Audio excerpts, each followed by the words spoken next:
दोस्तों, क्या आपको नहीं लगता कि हम ही अपनी यूथ को डिमोरलाइज कर रहे हैं?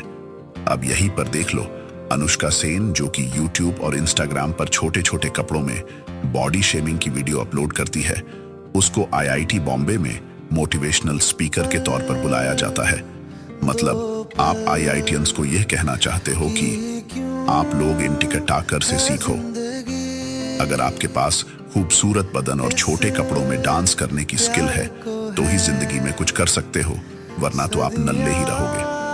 आपको नहीं लगता कि यह दुनिया के बेस्ट माइंड की घनघोर बेइज्जती है? अगर आपको बुलाना ही है तो एनवी सर, अलक पांडे सर या फिर किसी बड़े आईआईटीएन को बुलाओ, जिससे वह लोग कुछ सीख सकें और उनको अपनी इंस्पिरेशन मान सकें।